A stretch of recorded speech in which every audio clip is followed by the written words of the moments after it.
Hello and good day, and welcome to yet another episode of WeAmError. Last week we had our atrocity, and we went down the list of top 10s and bottom 10s and all the 10s we have left. And this time we're just going to finish off those top 10 whilst showing you a few new games of the indie scene you might enjoy. Newish games. No, it's relatively new. 2 years old new. What I'm going to say is we show you the games that's probably going to be on sale at some point soon. And that you might most probably, or probably haven't heard about yet. Yeah. Except when we do. I've never seen this game in my life. Nobody's ever seen this game in their life. Nobody that's ever, not purchased the game Goat Simulator, which is the other project these people worked on, might have seen, this is also games they made, on one of... Yeah. Well, when you go to the store page of, say, Goat Simulator, you'll see at the bottom there, this is also a few games these people might have made or something like that. And this is one of those. This is a story about my uncle. Can't believe we've been going for about 5 minutes already, and that's the first time I dropped the title. So it was released in May 2014. That's correct. Developed by Gone North Games, which also developed a Goat Simulator DLC. A DLC for Goat Simulator. Yeah. And it's published by Coffee Stain Studios, who is the same publisher for Goat Simulator. Yeah. And Sanctum. And something else. Something about a newspaper. Westboro Baptist Church Simulator or something. Something like that. That would be a cool game. I would totally play that game. I would totally play that game. You'll just like play like bigot people's front yards and call the gays all the terrible words. Yeah. You could get like a dialogue system where you choose from a list of all the horrible things you can shout out at a soldier's funeral. And while still trying to get like a big followers, amount of followers. Actually, no, you don't want any followers. You want to condemn people. The whole point of the Westboro Baptist Church is they are the only people that have been chosen. So it's just them going to heaven. Like, just the 7 of them. Like, there's nobody else in heaven except those 7. I want to tell you, if my fucking family's in heaven, I definitely don't want to go there. If it's like that, I definitely don't want to be, like, one of the 7 Westboro Baptist people. Did you just say when your family is in heaven, you don't want to be in heaven? No, I don't want to see those people for the rest of my life. Got a bit dark there. Who the hell wants to see their family for the rest of their life? I don't know, I do. Eternity. Not life, eternity. I mean, I'm pretty sure you're not forced to be with them, because that kind of sounds like hell. But if they're there, and I have the opportunity there's only 7 people in heaven... that doesn't sound great, man. Smaller in size. Anyway, we veered off a little bit. So this is a a first-person adventure game with platform puzzles in between. So you play this character, and basically, if you ever played that other game, Quantum, what's that one? The other one the Portal people made. Doesn't really matter. It's sort of like this little kid finds out his uncle is like this big time explorer guy and has these ridiculous experiments, and he sort of just follows him into the experiments. Was a curious child. That's interesting premise there. Yep. Anyway, let's continue the list, I guess. Yep. Not much to say about the game. No, not really. You'll see what it is in like a few minutes, because that's pretty much exactly what the rest of the game is also. If you enjoy a story in game and don't really mind what the gameplay is to actually get the rest of the story, then fine. Enjoy this game. Is the puzzles at least a little challenging? Not particularly. I haven't played that much. To be honest, I've only dropped about an hour or 2 in this game, and what I've played was kind of interesting, at least for those 2 hours, but I can see that if that was actually the rest of the game as well, it would have gotten quite tedious. Yeah.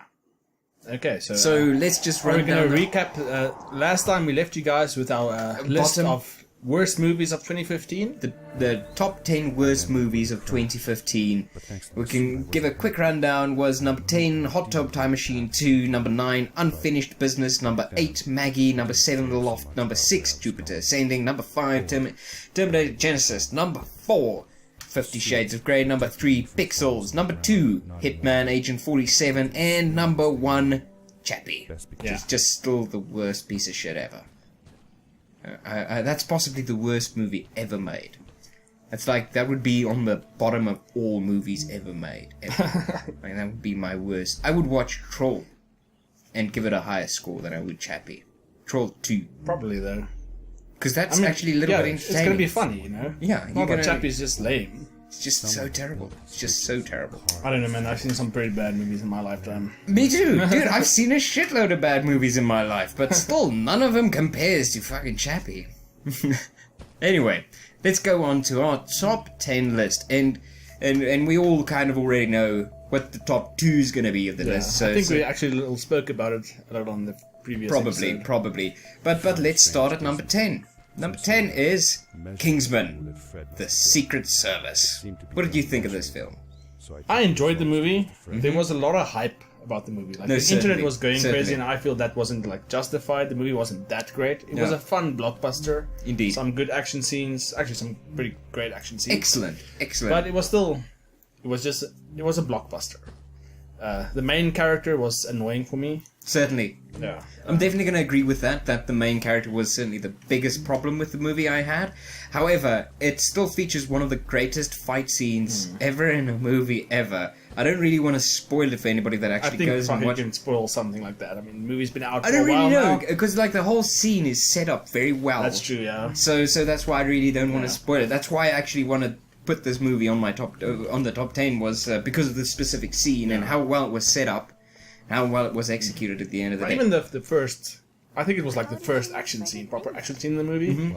It was like scene in a bar. Yeah, fight in a bar. Yeah. That was just great. Very good, very good. No doubt about that. All right, going on to a little less known film. Wait, before we continue. All right. Another thing with Kingsman is got Samuel L. Jackson, which I think was one of his like lowest roles in his career. Really, you didn't like the slurring lispy? It was weird. It was weird, but I kind of enjoyed that. That was like something really interesting for me because I've never. The character is cool, but I think if they gotten someone else to do it, like Chris Tucker, that would actually be cool. Chris Tucker would have been pretty cool in that role, I think. I had to do it. Alright, so let's go on to number 9. Number 9 is Southpaw. Now, you didn't see this film. No idea what it is. Alright, so this stars Jake Gyllenhaal and Forrest Whitaker. Jake Gyllenhaal plays a boxer, which has a very unusual talent or technique when it comes to boxing, which is get beaten as much as possible until you get mad enough that you have to beat the other man harder. So it turns out that doesn't work so good for him, so he goes to this old wise black boxing expert, which teaches him how to box again, even though he was a champion. It doesn't really matter, but the whole film is excessively simple, basic. There's not a lot to know. However, the film actually does emotion excessively well as well. You know, it's very, very well done, very well structured. It's a very well done movie. It's just well written, well executed.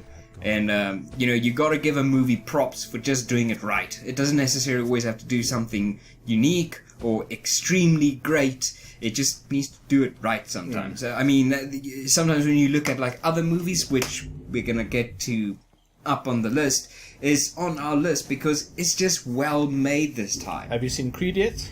No, I wanted to really want to see that badly. If I do actually see it, and it's better than Southpaw, I'm going to replace Southpaw with Creed. Well, Creed was more like this year, wasn't it? I think it was just the end of last year. It was just at the end of last year. It released around about the same time as Hateful Eight. Probably, yeah.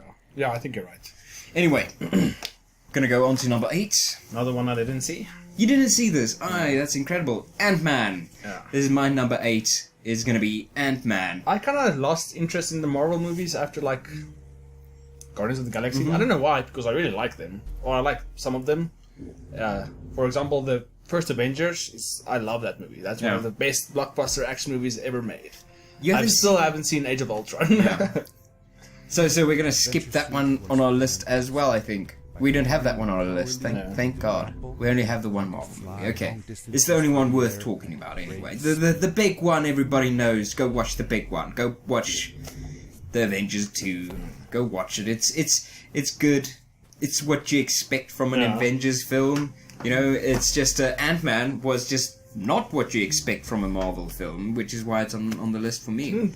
A lot of critics panned that movie though. What, Ant-Man? Not to my knowledge, but it's possible. I can definitely see how they could.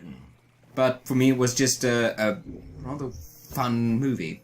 If a movie's fun, it's good. Doesn't matter what it is. If it's entertaining, I mean, not all movies has to be fucking life-changing stuff, you know. Yeah, I mean, some of them just has to be fun entertainment. Pretty much exactly what our next one is, you know. Yeah. Number 7. It's just basically just a fun romp in the post-apocalyptic world of Turbo Kid. That was just this one I actually did see. Yeah. That movie was a nostalgia trip for people that grew up in the 80s. Yeah. That's exactly what it was. The terrible thing is we didn't grow up in the 80s. Yeah. Yet we consider ourselves definitely 80s children. I mean, we love a lot of 80s stuff. Not necessarily 90s stuff, I mean. But we were close to the 80s. I mean, we were 89. We did see a lot of that stuff. You know, we did grow up with a lot of those movies. Yeah, well, we definitely did. I mean, we grew up, for one thing, just after the 80s. And secondly, we grew up in South Africa. Which we means, were So it's 10 years back. Yeah. So our 90s was the 80s for us. So it kind of balances out. Yeah. Everything, went to scale when we got to the year 2000. Yeah. So everything caught up with the internet. But before the internet, we were 10 years before everybody else. Every 10 years you go back, it's bigger. It's 20 years, 10 years back, 30 years, 10 years back, that. So in the 70s, we were actually in the 40s. In the 50s, we were actually in the 1900s, we were in the 1400s. Pretty much, dude. I mean, we didn't have our first city until, 2 people built a house in Joburg. Yeah. Then we just said, okay, now this is... Which was yesterday. Just a couple of months ago. All right. Well, Turbo Kid. Let's talk about Turbo Kid. So Turbo Kid is a 1980s inspired post-apocalyptic grindfest action film starring a young boy of round about probably 16. In the outbacks of, I think it was Australia. Was it in New Zealand? It might have been New Zealand or Australia. It's very difficult for me to actually pinpoint those accents, but it would have been. It's funny because I think a lot of people say the same thing about South Africans. I don't know. I don't know. It's very difficult for me even to pinpoint South African accents. But yeah. Anyway, so Turbo Kid was just such a fun film. It just had the over the top violence. 80s references up the arse. 80s music, synthwave, all the way. Ridiculous costume design. Everybody rides bicycles, not bikes, bicycles. That was actually a pretty interesting touch. It felt like somebody might have been making a joke. In the beginning, for me, it was just like somebody might have been just making a quick once-off joke. Yeah. However, they actually just kept on going the whole movie with the whole everybody's got bicycles thing. Which just worked out. So every time it's not it's not like a big band of bike riders and dust devils coming in. It's just you see this big guy, heavily armored, spikes everywhere. This motherfucker with this bicycle. But yeah, it's a cool movie. It's such a fun movie. I would highly recommend it. Now 6 we did fuck up because we did actually change this and we didn't. So we're just gonna keep it as is. Yeah. All right, we just keep it as is. Our number 6, which is quite a bit of a cheat. Which is our top film. Of number 6 is one of our 2015 films. We saw it in 2015. I might have seen it the year before. So the next one is What We Do in the Shadows. Yeah. We fucked up pretty badly on this one and just didn't fix it. But let's just appreciate. I mean, it was an awesome movie. It was such a fun movie. It deserves to be one of the best movies of 2015. It was good enough. It released in New Zealand in 2014, so we could, maybe they took a year to get here. Let's just say that. Yes. Let's just say that. It took a year to get to South Africa. We blame our own incompetence on our country's incompetence. Funny movie though. Really it's fun. The first time I watched it, I didn't really get it. So, just to repeat, the film is What We Do in the Shadows. It's a New Zealand film, stars New Zealand comedians. Jermaine from... Jermaine, for one thing, from... I don't know what his real name is. I think his actual real name is Jermaine. I also think so. Anyway, from Flight of the Conchords, as well as being the bad guy from Men in Black 3. He was the bad guy in that. But he stars, and it's like a small house filled with very funny vampires. One of them is like 2,000 years old. And it's like a mockumentary style. Yeah, it's like a mockumentary style. Office type thing. Totally. About these vampire roommates living in a modern world, which is quite funny because some of them are like hundreds of years old. Yeah, so they didn't really fit in. Like one is a very racist ex-Nazi. Super violent, you know. Yeah, basically. But it's very funny. The jokes are very, very, very fresh. Apparently, I heard they're making a new one based on the werewolves in that film. Oh yeah, that would actually be pretty interesting. The werewolves as well. also very funny in that movie. Yeah, it was the boss in. We're werewolves, not swearwolves. It was the manager guy. Yeah, the manager guy. All right, so continuing on to number 5. This one you did see as well. Mm-hmm. Introduce it. Bone Tomahawk. There it is. Stars Kurt Russell. One of my favorite guys. Definitely. He's my guy, Snake Plissken, man. The real fucking cowboy, man. That guy's the real cowboy. Yeah, Clint Eastwood, that guy's the real cowboy. I'm sorry, but Kurt Russell was really surprising. Deviating from our top 10 list now, and we're going to go on to the film we watched last week, which was Hateful Eight. Mm-hmm. Kurt Russell was just a fucking wind force in that film. It was just incredible. Awesome. Just a very, very, very, very, very good actor in that film. Just caught the... What was that character? The old actor... John Wayne. Yeah. Just caught that John Wayne demeanor just enough, which is just brilliant. But he was a cowboy in Bone Tomahawk as well. So what did you think of the film completely? I really enjoyed the movie. I mean, like, it's a Western horror. That's exactly what it is. Like, half of the movie is Western, there is this horror. Yeah, it just goes from this being this Western film to being this horror film. Or this, actually not even a horror film. But still being a Western film, you know? That's what I liked. I mean, it was a slaughter fest in a Western, Like, my dad is really a big Western fan. Yeah. So I can actually tell him, you know, watch Bone Tomahawk because it's still, you know, it's still a Western. Even though it's got this horror stuff going on. Definitely. What I really appreciated was they didn't really drop any of the pretense from the fact that this is a Western. You know, all the characters talk like it's a Western. Everything they do, it's like a Western. It's not like suddenly they already realize, oh, the shit's really bad here. It's like they still have their... They're still in their the own Western universe. Horror was like a Western threat, you know. Exactly. That's a very good film. I really enjoyed it. Pretty freaking violent scenes. Oh yeah, it's a really freaky fucking movie. I'm definitely gonna say that. There was actually a few snes where I just kind of had to look away. Oh, that movie is definitely pretty fucked up. I'm definitely gonna say that. It's pretty fucked up. All right, so on to number 4.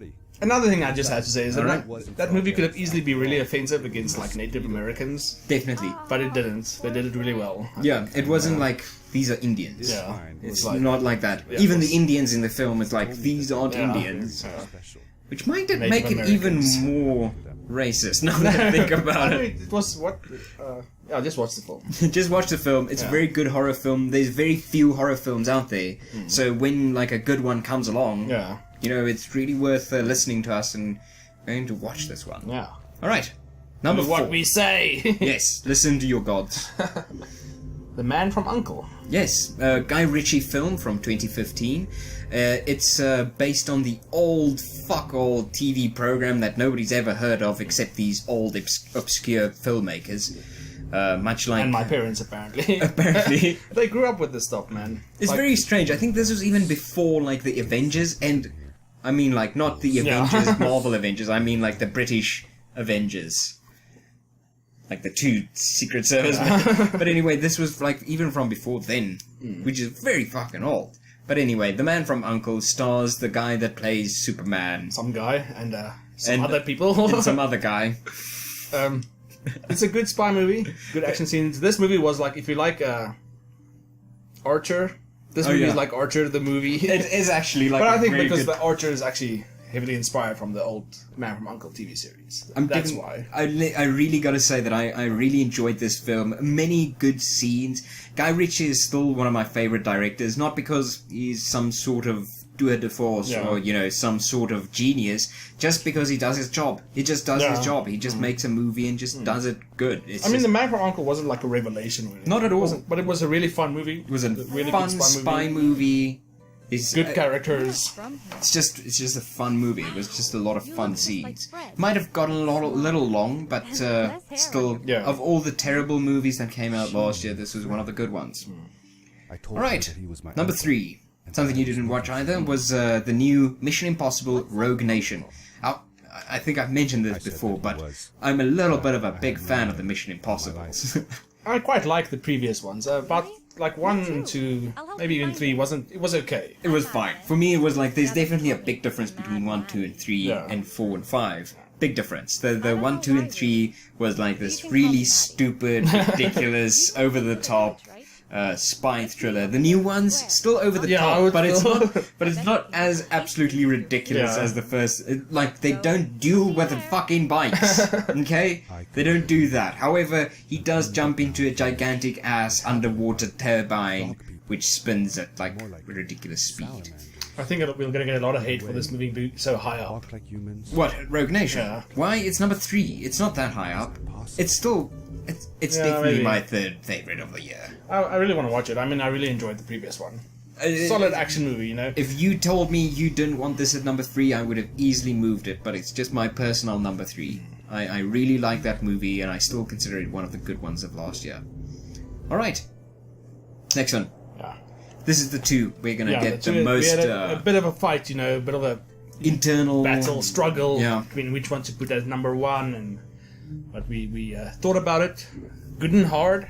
I think we wrote a few essays. We took all stuff into account. The deciding factor at the end of the day was which would piss you guys off the most. So that's obviously why we did it. Yeah. So number 2 we got Star Wars Episode 7. Episode 7 is number 2. Just a great film. Yeah, it was true to the Star Wars franchise. If there's like a very small difference why this is just number 2 and 1. It's just a very small difference. But we'll get there. Yeah. So number 2, Star Wars Episode 7. Very well made film. We've said everything we could possibly ever fucking say about this film. Did we? Probably when we did when we just watched it. I think we made a video right after that. I'm not sure. But anyway, everybody loved this film for good reason. Yeah, you know, I mean, there are a lot of people that's complaining, and I kind of see it. The first time I was agreeing with them about a lot of similarities between Episode 4 and 7. But I think, you know, even the similarities are there, but that's not what the movie is about. The movie is about the journey of Finn and Rey. That is what the movie is about. The other stuff is just the kind of stuff that's happening in the background. I mean, you know, a lot of people's... Like, I don't want to spoil anything, so I'm not going to say anything. No. At the end of the day, you know, I always look at a film, how did it make me feel? You know, how did it make me feel? And the overwhelming sensation I got from Episode 7 was just the sense of adventure. Just everything was new, fresh. And that was kind of the thing about Episode 4. It was a fun adventure. I mean, Star Wars never had a good storyline. No, not necessarily. It was really basic. What it made it good was the world that was created. Exactly. But Episode 4 was just a simple... Need to rescue the princess, destroy the enemy. But it was a good adventure. You know? I want to see Episode 8 and 9 grow the universe more. Yeah. I certainly think that Lucas had very small ambitions when it came to actually growing his universe. He had this very small story he wanted to tell. But I think that with new directors, new writers, I think it's easier for them to perhaps, you know, expand the story a little bit more. I want to see more of the universe, and I want to know more about everything. The universe wasn't that small before Disney took over. I mean, the whole expanded universe is there. There's about a cast of 6 people. What? In Star Wars 4, 5, and 6. No, but I'm talking about the expanded universe stuff. Yeah, no, obviously, in the expanded universe, but I'm talking about specifically the films. Okay, yeah. Did Fred have any kids? I get what you mean. Yeah, I just want to see them expand the universe. Yeah. Anyway, number 1, you guys already guessed it. It's Mad Max Fury Road. Vroom, vroom. Everybody forgot about it. Just the second that Episode 7 came out, everybody just forgot that fucking Fury Road was just a masterpiece from start to finish. It's brilliantly well done. It was an exceptionally big time surprise. It was just fucking fun as hell.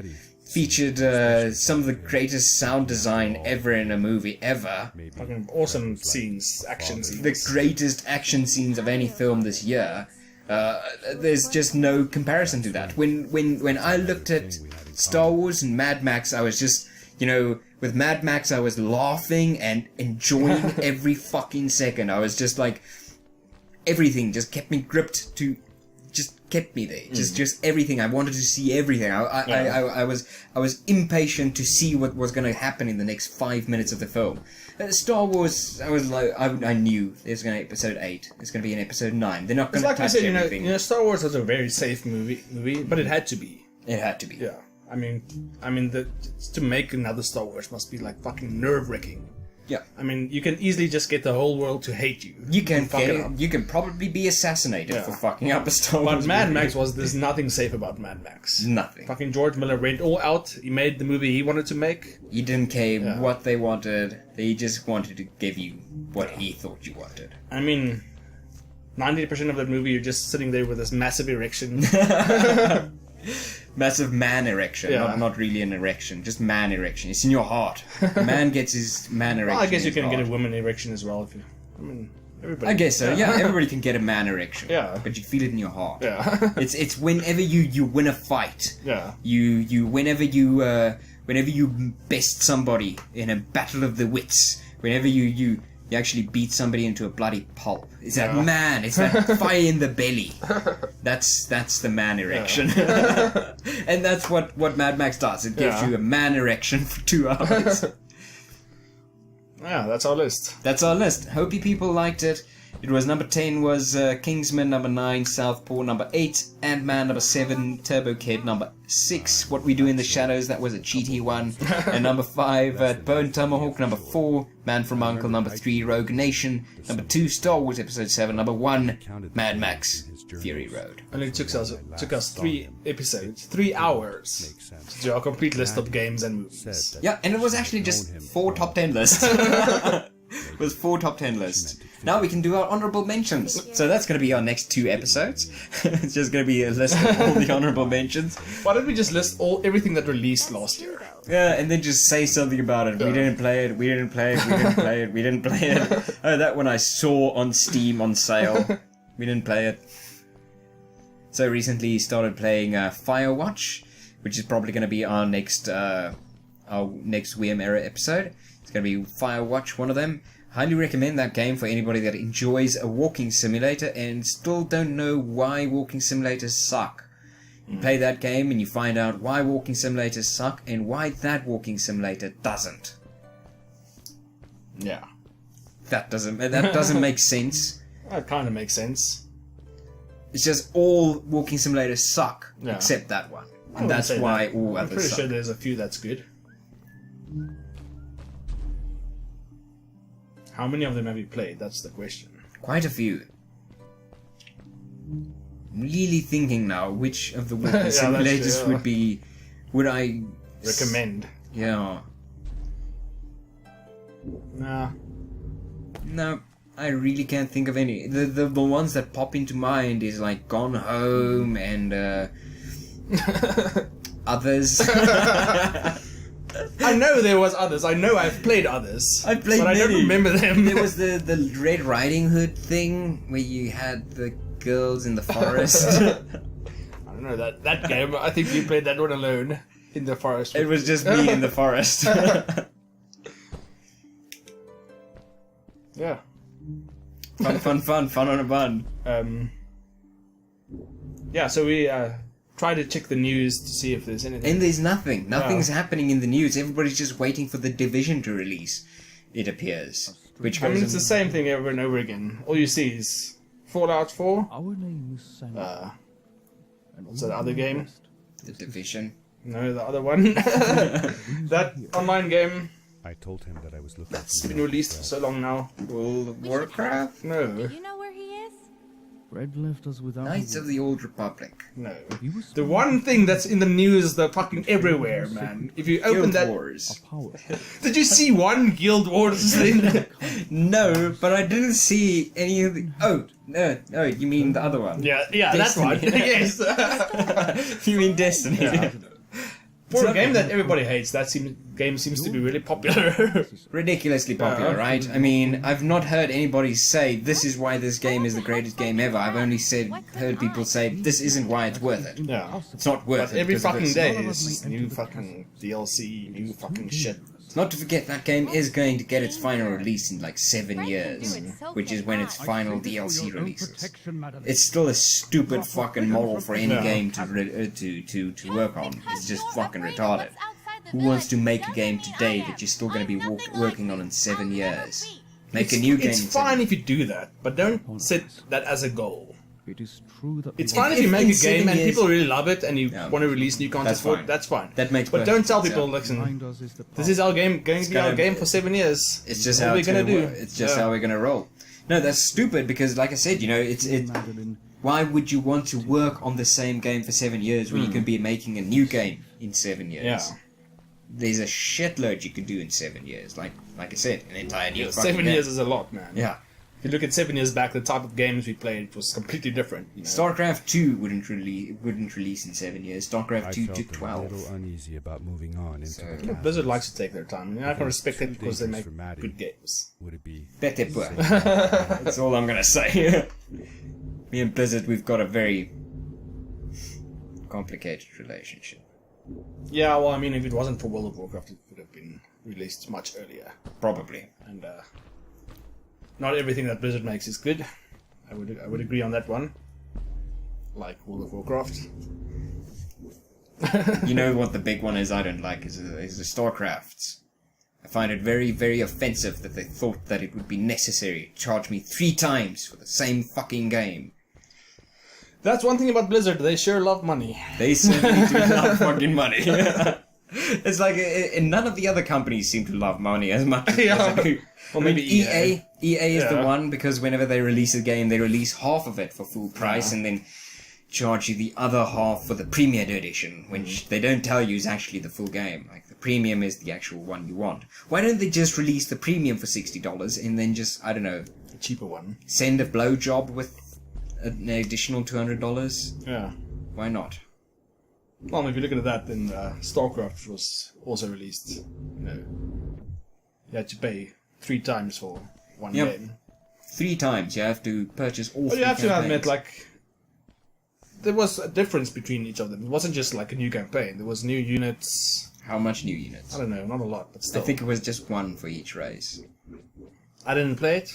I played the original, the Terran one, and I really enjoyed it. It was cool for me. How many new units was there in, like, Brood Wars? Brood Wars didn't release 3 different campaigns.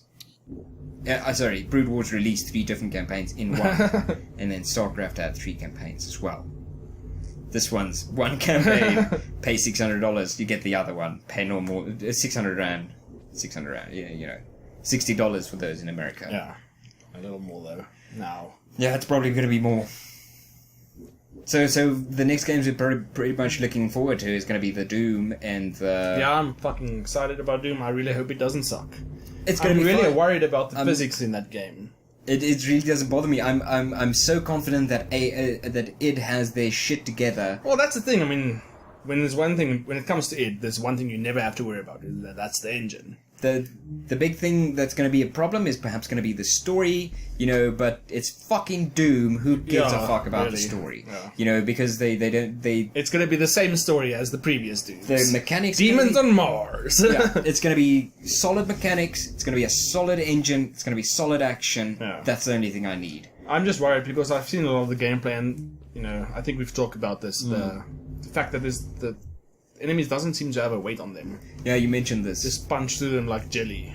Yeah, they I really hope they kind of change that, or I hope that when I play the game, it doesn't bother me that much. Yeah, But yeah, I'm a little worried, just the but pretty excited still. swept over I'm really looking forward to that one, and obviously Total War Warhammer, the ominous which is shadows of the one of the chasm. big ones, which is one of the big ones I'm looking for. Sorry, I'm getting a little bit of an attack here in my internal organs.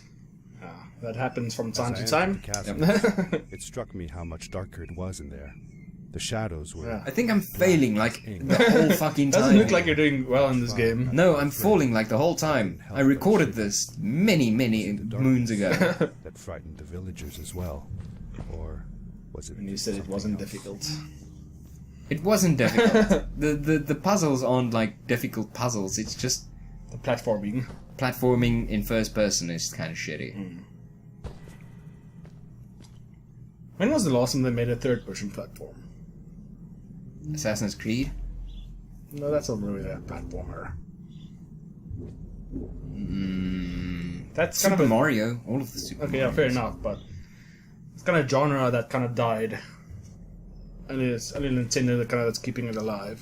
I think it kind of more like evolved into Assassin's Creed because, like, if you Yeah, think probably. about back of like other older. But I'm talking about like this really old, cartoon-like kiddie feel. Oh yeah, no. I'm which was talking really about like popular, like in the Prince of Persia could have been, considered a platform. probably. Yeah.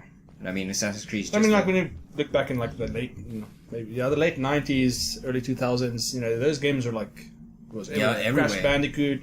Every console had their own one. Every console had like 3 of them. Yeah, PC had kind of a few, I think, Yeah. that I can remember now as well. I mean, all of the Tomb Raiders. And I like those games. The new Tomb Raiders are more like action games, Yeah. but the original Tomb Raiders were full-blown platformers. Well, I think that I was just kind of the limitation of the PlayStation and stuff. Couldn't really make full-blown platform action game. No, you can't have a Yes, you screen choose one. filled with Yeah. 20 bears. You can only have one bear in the entire game because Yeah. it took up 100 megabytes. That single polygon figurine of a bear. And I asked her what she was doing with the book. Took like 14 people 4 months to model that bear, which looks like shit. It's just 4 boxes, painted brown, Yeah. and they call it a bear. WeAmError was actually one of the games I considered to be one of the more impressive games on the because it was like a long time ago. At least the So same long time as ago. Duke Nukem 3D, man. Yeah, no, it's definitely for its time. It's incredible. But yeah, all those. I mean, I can get like.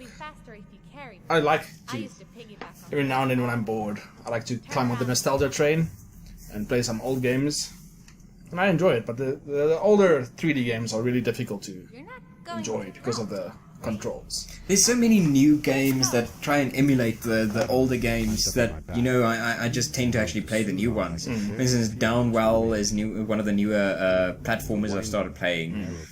Super difficult roguelike, but still kind of fun. They will do like the same things we used to do in old games, but with something completely different. new. Updated, yeah. Yeah, it's just for some reason they didn't think of that Yeah. in the 90s, which could have easily been put in. Yeah, but that's into the a gaming game. industry, It's It's like very original interesting ideas, to see. Yeah. It's very interesting to see these new games doing old stuff with new stuff in them. And that's I know a lot of people love Shovel Knight. Yeah. I'm not a big fan because that felt for me there was. I mean, I get the idea that you just have a shovel. Maybe that's something new, I guess. Yeah. But for me, it just feels like this game could have totally been made in like fucking 1990 whatever. Whereas something like Hotline Miami, it could the graphics and stuff looks like something at the 90s, but the gameplay is updated. That was something I thought about, the other day, was like many of these new games being made, like Hotline Miami, like basically any of the Devolver games, Yeah. could have been made 20, Yeah. 25 years, 30 years ago, easily. And, because the graphics is not much better than, say, what it was on a NES. Perhaps slightly better. I think maybe a SNES. Maybe a SNES, Yeah. but still, yeah, all of these games could have been made then. What if actually a game like Hotline Miami were made, Yeah. like 1994?